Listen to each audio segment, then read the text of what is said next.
সবাইকে স্বাগতম জানাচ্ছি আমাদের আজকের আলোচনায়। আজকে আমরা যে বিষয়টি নিয়ে আলোচনা করব সেটি হচ্ছে ইন্টারন্যাশনাল সাস্টেনেবিলিটি স্ট্যান্ডার্ড বোর্ড, সংক্ষেপে যেটাকে আমরা বলি আইএসএসবি। আইএসএসবি মূলত আইএফআরএস ফাউন্ডেশনের একটি সিস্টার কনসার্ন, যেটা গ্লোবালি সাস্টেনেবিলিটি রিপোর্টিং নিয়ে কাজ করে থাকে। সো আমরা আজকে যে বিষয়গুলো নিয়ে আলোচনা করব সেটি হচ্ছে আইএসএসবি কি, এটা কিভাবে কখন প্রতিষ্ঠিত হয়, আইএসএসবি আসলে অবজেক্টিভগুলো কি কি, আইএসএসবি কিভাবে কাজ করে, এর বোর্ড অফ গভর্নেন্স বা গভর্নিং বডিতে কারা আছে, এবং আইএসএসবি প্রদত্ত আইএসএসবি এ পর্যন্ত কি কি স্ট্যান্ডার্ড দিয়েছে, এবং আইএসএসবি আসলে ভবিষ্যৎ পরিকল্পনা কি, এসব নিয়ে আমরা আলোচনা করব। তো প্রথমে আমরা দেখি যে ইন্টারন্যাশনাল সাস্টেনেবিলিটি স্ট্যান্ডার্ড বোর্ড এটা আসলে কিভাবে প্রতিষ্ঠিত হয়। আসলে এটা COP26, যেটা হচ্ছে যে কনফারেন্স অফ পার্টিস নামে যেটা আমরা জানি, যে ইউনাইটেড নেশন যে ক্লাইমেট চেঞ্জ কনফারেন্স, যেটা 2021 সালে হয় ইউকেতে, গ্লাসগোতে। সো সেখানে আসলে আইএফআরএস যে ফাউন্ডেশন, তার যে ট্রাস্টি, সেখানে 3টা গুরুত্বপূর্ণ ঘোষণা দেওয়া হয়। তার মধ্যে একটি ছিল যে তারা IFRS foundation international sustainability standard board গঠন করবে। এই গঠন করার পিছনে আসলে মূলত অনেকগুলা ফ্যাক্টর কাজ করেছে। যেমন এখানে একটা হিউজ ডিমান্ড ছিল ইনভেস্টরের দিক থেকে, কোম্পানির দিক থেকে। G20 বা এটা হচ্ছে ইন্টারন্যাশনাল পলিসি মেকার, বিশেষ করে G20 বা G7 বা আইওসকো, যেটা সিকিউরিটি এক্সচেঞ্জের অর্গানাইজেশন, এবং হচ্ছে যে ফাইন্যান্সিয়াল স্টেবিলিটি বোর্ড, এদের একটা হিউজ ডিমান্ড ছিল যে এমন কিছু স্ট্যান্ডার্ড আসুক যেটা কিনা ডিসিশন ইউজফুল হোক, এবং এটা একটা কম্পারেবল ইনফরমেশন থাকুক সাস্টেনেবিলিটির এখানে এই দিকে। এবং এখানে এর সাস্টেনেবিলিটি যে স্ট্যান্ডার্ডগুলো আসলে ওয়ান কাইন্ড অফ অ্যালফাবেট সুপের মতো, আসলে যেটা ভলান্টারি সবাই ইউজ করে, এবং এখানে কে কোনটা ইউজ করবে একটা কনফিউশন তৈরি হচ্ছিল। যে এটাকে দূর করার জন্য মূলত একটা সিঙ্গেল একটা বোর্ডের, যদি রেকগনাইজ বোর্ডের আন্ডারে আসে, তাহলে এই যে কনফিউশনটা, যে কোন আমরা যেহেতু এখানে কোনো বাধ্যতামূলক কোনো স্ট্যান্ডার্ড নাই সেভাবে, বা গোটা পৃথিবীর জন্য একটা কমন স্ট্যান্ডার্ড নাই, তো সেই জন্য যে আইএফআরএস ফাউন্ডেশন এই আইএসবিটা গঠন করে, যাতে একটা ইফিসিয়েন্সি ইন রিপোর্টিং তারা আনতে পারে যে সাস্টেনেবিলিটির দিক থেকে। সো আসলে এই যে COP26 বা গ্লাসগোতে যে ইউনাইটেড নেশনের কনফারেন্স, সেখানেই মূলত 3 নভেম্বর 2021 আইএফআরএস ফাউন্ডেশন ঘোষণা দেয় যে তারা ইন্টারন্যাশনাল সাস্টেনেবিলিটি স্ট্যান্ডার্ড বোর্ড তৈরি করতে যাচ্ছে। তো ইন্টারন্যাশনাল সাস্টেনেবিলিটি স্ট্যান্ডার্ড বোর্ডের যদি গভর্নেন্স স্ট্রাকচারটা দেখি, যে এখানে মূলত 14 জন টোটাল মেম্বার আছে, 14 জন, এবং এর মধ্যে একজন চেয়ার আছেন এবং 2 জন ভাইস চেয়ার হিসেবে কাজ করেন। সো এবং অন্য সাধারণ মেম্বার হচ্ছে 11 জন। সো টোটাল, এবং এই মেম্বাররা ডাইভার্সিফাইড এরিয়া থেকে, বিভিন্ন জায়গায় যাদের এক্সপার্টাইজ আছে, ইন্ডাস্ট্রি এক্সপার্টাইজ, রিপোর্টিং এক্সপার্টাইজ থেকে শুরু করে ডাইভার্সিফাইড এরিয়াতে তারা কাজ করে এসেছে এবং তাদেরকে এখানে আনা হয়েছে। সো আমরা যদি দেখি যে বোর্ড অফ গভর্নেন্সের এদের মেম্বারের যদি ছবিগুলো আমরা দেখি, যে এখানে আপনারা দেখতে পাচ্ছেন যে হচ্ছে ইমানুয়েল ফেবার, উনি চেয়ার হিসেবে কাজ করেন, এবং এখানে ভাইস চেয়ার আছে 2 জন, এবং অন্য 11 জন হচ্ছে মেম্বার। টোটাল বোর্ড হচ্ছে আইএসএসবি বোর্ড হচ্ছে, বোর্ডে 14 জন মেম্বার কাজ করে থাকে। সো এখন আমরা যে জিনিসটা দেখতে যাচ্ছি, যে আইএফআরএস ফাউন্ডেশনের আন্ডারে কিভাবে এটা আসলে আইএসএসবি কাজ করে থাকে। সো আইএফআরএস ফাউন্ডেশন যেটা, এখানে আসলে আইএফআরএস ফাউন্ডেশনের আন্ডারে আইএসএসবি, যেটা IFRS accounting standard, accounting related যে স্ট্যান্ডার্ড, সেগুলো আইএসএসবি আন্ডারে আসে। আর আইএসএসবি যেটা ইন্টারন্যাশনাল সাস্টেনেবিলিটি স্ট্যান্ডার্ড বোর্ড, সেটার আন্ডারে আইএফআরএস এর যে সাস্টেনেবিলিটি ডিসক্লোজার স্ট্যান্ডার্ড, সেগুলো ইস্যু হয়ে থাকে। সো আইএফআরএস ফাউন্ডেশনের আন্ডারে এই দুটোই ভাবে কাজ করে থাকে।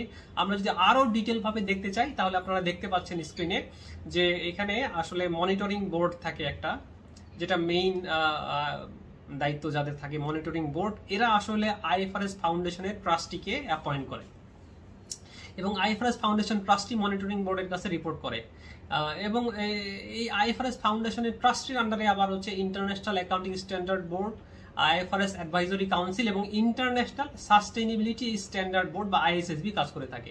সো এইভাবে আসলে আইএসএসবি আইএফআরএস ফাউন্ডেশনের সঙ্গে ইন্টারেকশন করে এবং কাজ করে থাকে, যেখানে IFRS foundation trustee international sustainability standard board, এখানে মেম্বার কারা কারা হবে সেটা ঠিক করে দেয়, এবং এখানকার মেম্বার যারা থাকে তারা রিপোর্ট করে টু আইএফআরএস ফাউন্ডেশন ট্রাস্টি।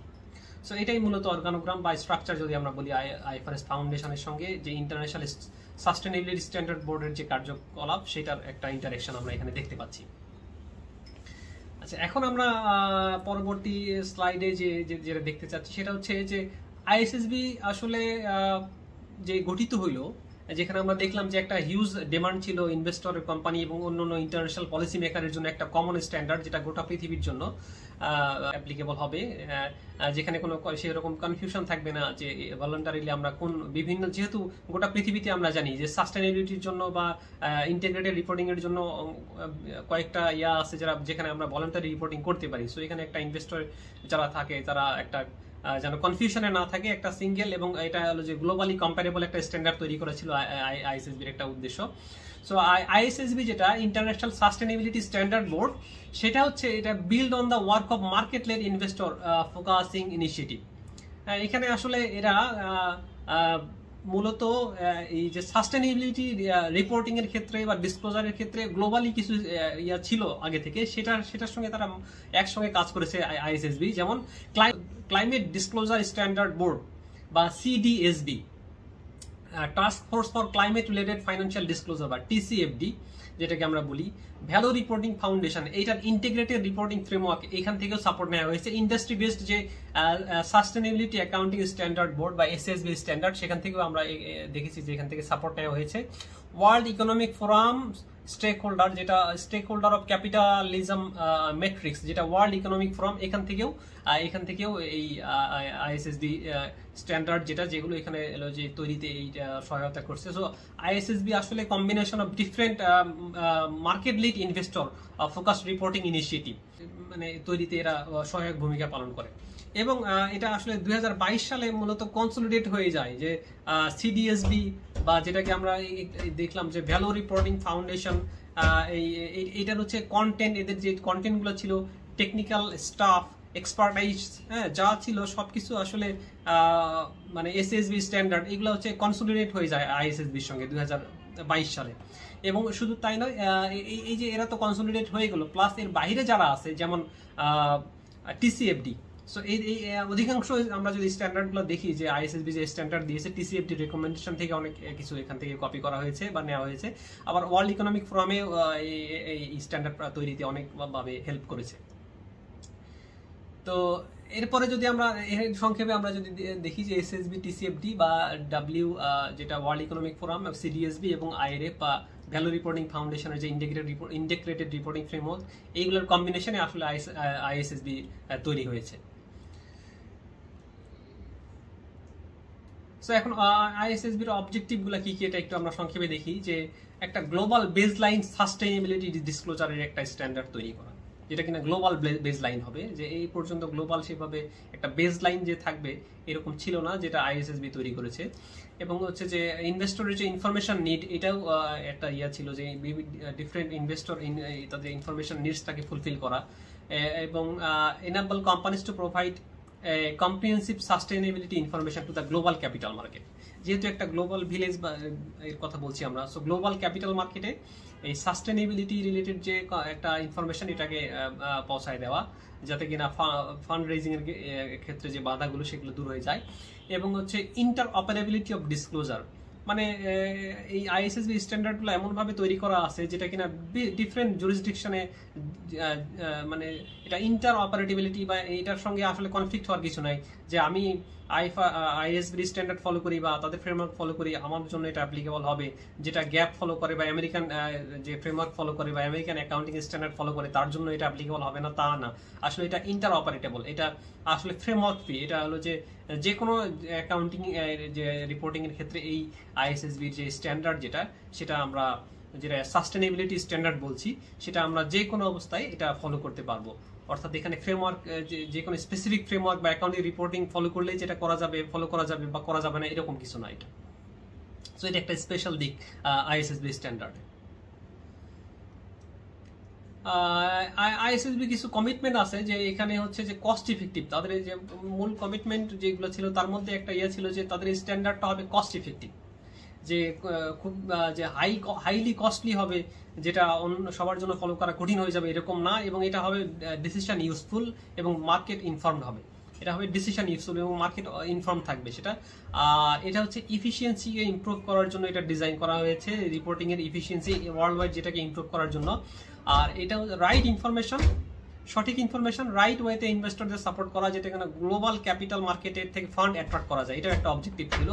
এবং ডাবল রিপোর্টিং এর ক্ষেত্রে এখানে কিছু রিলিফ দেওয়া হয়েছে এখানে, যেটা যেহেতু এই স্ট্যান্ডার্ডটা অলরেডি যে গ্লোবালি যে প্রতিষ্ঠিত যে বিভিন্ন প্রতিষ্ঠানের সঙ্গে যেহেতু কম্বাইন হয়ে কাজ করছে, একটু আগে যেটা আমরা দেখলাম, যেমন এসএএসবি বা সিডিএসবি বা টিসিএফডি রেকমেন্ডেশন বা ভ্যালু রিপোর্টিং ফাউন্ডেশনের ইন্টিগ্রেটেড রিপোর্টিং ফ্রেমওয়ার্ক বা ওয়ার্ল্ড ইকোনমিক ফোরাম, এদের সঙ্গে হয়ে যেহেতু কাজ করছে, সুতরাং এখানে ডাবল রিপোর্টিং এর ইয়াটা আমরা কমাই দিতে পারি। এই স্ট্যান্ডার্ড ফলো করলে আমাদের ডাবল রিপোর্টিংটা অনেক, মানে আমরা এই স্ট্যান্ডার্ড ফলো করা মানে ওই সব যে রেকমেন্ডেশন বা ওই যে সাস্টেনেবিলিটি অ্যাকাউন্টিং স্ট্যান্ডার্ড বোর্ড বা টিসিএফডি রেকমেন্ডেশন ফলো করা হয়ে যাচ্ছে। সুতরাং ডাবল রিপোর্টিং থেকে আমরা কিছুটা রেহাই পেতে যাচ্ছি যদি আমরা আইএসএসবির যে স্ট্যান্ডার্ডগুলো ফলো করে থাকি। এবং যদি আমরা আরো সামনের দিকে আগাই, যে আইএসএসবি যে স্ট্যান্ডার্ডগুলো ইস্যু করেছে সেটা আমরা যদি দেখি যে মূলত তারা দুইটা স্ট্যান্ডার্ড ইস্যু করেছে, এবং এটাকে তারা বলছে IFRS S1 এবং IFRS S2। So S for sustainability, so sustainability standard 1 এবং সাস্টেনেবিলিটি স্ট্যান্ডার্ড 2, যেটা IFRS S1 যেটা যে সাস্টেনেবিলিটি রিলেটেড ফাইন্যান্সিয়াল ইনফরমেশনের যে জেনারেল রিকোয়ারমেন্ট, এটা নিয়ে আলোচনা করা আছে। আর IFRS S2 এটা হচ্ছে ক্লাইমেট রিলেটেড ডিসক্লোজার, এটা নিয়ে আলোচনা করা আছে। একটা এন্টিটি কেন এই IFRS S1 বা S2 এটা আসলে ফলো করবে, এটার কারণটা কি, এটা ফলো করলে কি হবে? এটা হচ্ছে যে একটা এই ডিসিশন একটা এন্টিটি যদি এই ইয়েটা ফলো করে IFRS S1 বা S2, তাহলে সেক্ষেত্রে তার যে বেনিফিট হবে যে একটা ডিসিশন ইউজফুল একটা ইনফরমেশন সে দিচ্ছে, যেটা কিনা কনসিস্টেন্ট এবং কম্পারেবল হবে, গ্লোবালি এটা কি কনসিস্টেন্ট হবে এবং কম্পারেবল হবে। এবং যেহেতু এটা ওয়ার্ল্ড যে রেকগনাইজড কিছু যে সাস্টেনেবিলিটি রিপোর্টিং এর যে নিয়ে কাজ করে তাদের সঙ্গে যেহেতু এক হয়, যেমন টিসিএফডি বা সিডিএসবি বা এসএএসবি বা সাস্টেনেবিলিটি অ্যাকাউন্টিং স্ট্যান্ডার্ড বোর্ড যেটাকে আমরা বলছি, বা ইন্টিগ্রেটেড রিপোর্টিং ফ্রেমওয়ার্ক যেটা একটু আগে আমরা বললাম, এদের সঙ্গে একই যেহেতু স্ট্যান্ডার্ডটা তৈরি করছে, সুতরাং এটা একটা গ্লোবাল স্ট্যান্ডার্ড হবে। এবং এখানে হলো যে অ্যাকাউন্টিং এর সঙ্গে এটা লিঙ্ক করা অনেক ইজি হবে, যেহেতু এক্সিস্টিং ওয়ার্কিং এক্সপিরিয়েন্সটা এখানে কাজে লাগানো হয়েছে। আর এটা হচ্ছে যে আইএসএসবি যে স্ট্যান্ডার্ড যেগুলো, এটার একটা ফোকাস হচ্ছে এটাকে সিম্পলিফাই করা, এটাকে কঠিন না করা। এটাও একটা আমরা ফিউচারে এই টাইপের বেনিফিট আমরা পাবো যদি আমরা IFRS এর যে সাস্টেনেবিলিটি স্ট্যান্ডার্ডগুলো ফলো করে থাকি, এটা সিম্পলিফাইড হবে। এবং হচ্ছে যে যেহেতু এটা গ্লোবালি আরো অন্যান্য যারা ইন্টিগ্রেটেড রিপোর্টিং এর সঙ্গে কাজ করে তাদের সঙ্গে কিন্তু আইএসএসবি কাজ করছে, এবং গ্লোবাল রিপোর্টিং ইনিশিয়েটিভ বা GRI এদের সঙ্গেও কাজ করছে, ক্লোজলি তারা এমন একটা স্ট্যান্ডার্ড তৈরি করার চেষ্টা করছে যাতে গ্লোবালি একটা বেসলাইন তৈরি হয়ে যায়। এবং ডাবল রিপোর্টিং এই থেকে যারা কোম্পানি যেন রেহাই পায় সেটা নিয়ে তারা কাজ করছে। সুতরাং এই ক্ষেত্রে একটা কোম্পানি বেনিফিট পাবে, যেহেতু গ্লোবাল রেকগনাইজ স্ট্যান্ডার্ড সেটারের সঙ্গে এক হয়ে কাজ করা হচ্ছে, এবং ওখান থেকে অনেকাংশে নেওয়া হয়েছে বা কপি করা হয়েছে আমরা বলতে পারি। আর আরেকটা হচ্ছে যে মানে ডাটা কোয়ালিটি ইমপ্রুভ হবে যদি আমরা অ্যানুয়াল রিপোর্ট বা ফাইন্যান্সিয়াল যে স্টেটমেন্ট যেগুলো আমরা ইস্যু করে থাকি সেখানে যদি সাস্টেনেবিলিটি স্ট্যান্ডার্ডগুলো করা হয়, তাহলে অবশ্যই এটার ডাটা কোয়ালিটিটা ইমপ্রুভ হবে এবং ইন্টারন্যাশনাল এক্সপোজার পাবে একটা কোম্পানি খুব ভালোভাবে, যেটা এবং সেক্ষেত্রে একটা কোম্পানির এখানে গভর্নেন্সটা কেমন, গুড গভর্নেন্স আছে নাকি, বা স্ট্র্যাটেজি কেমন, access to the international capital market বা ক্যাপিটাল আনা, এবং এমপ্লয়ি বা স্টেক হোল্ডারের যে এঙ্গেজমেন্ট, এই বিষয়গুলো আরো ভালো হবে বা আরো ইমপ্রুভ হবে যদি একটা কোম্পানি IFRS S1 বা S2 কে ফলো করে বা সামনে যে স্ট্যান্ডার্ডগুলো দিবে সেটা যদি ফলো করে চলতে পারে। সো আসলে যে ইন্টারন্যাশনাল সাস্টেনেবিলিটি স্ট্যান্ডার্ড বোর্ড, এটার আসলে ফিউচার প্ল্যানটা কি? বর্তমানে তো তারা দুইটা স্ট্যান্ডার্ড দিয়েছে মাত্র, এখন ফিউচার প্ল্যান তারা কি বা তারা কিভাবে সামনে আগাইতে যাচ্ছে সেখানে যদি আমরা দেখি যে তারা যেটা বলছে যে ভবিষ্যতে তারা আরো দুইটা এরিয়াতে কাজ করতে চায়, একটা হচ্ছে বায়োডাইভার্সিটি বা ইকোসিস্টেম সার্ভিস নিয়ে, আর আরেকটা হচ্ছে হিউম্যান ক্যাপিটাল নিয়ে। এই বিষয়গুলো নিয়ে তারা কাজ করতে চায়, যেহেতু ইনিশিয়ালি তারা একসঙ্গে মানে এই সব এরিয়াকে ফোকাস করতে তারা চাচ্ছে না। তারা ইনিশিয়ালি IFRS S1 এবং S2 দিয়ে সাস্টেনেবিলিটি স্ট্যান্ডার্ড স্টার্টিং করতে চাচ্ছে এবং ভবিষ্যতে এটাকে আরো এক্সপ্যান্ড করা হবে, এই প্ল্যান নিয়ে তারা আগাচ্ছে। এবং এই এক্সপ্যানশনের ক্ষেত্রে বায়োডাইভার্সিটি এবং হিউম্যান ক্যাপিটাল এটা থাকবে প্রায়োরিটিতে। সো এইটাই হচ্ছে আমাদের সাস্টেনেবিলিটি স্ট্যান্ডার্ড বা ISSB নিয়ে আমাদের আজকের আলোচনা।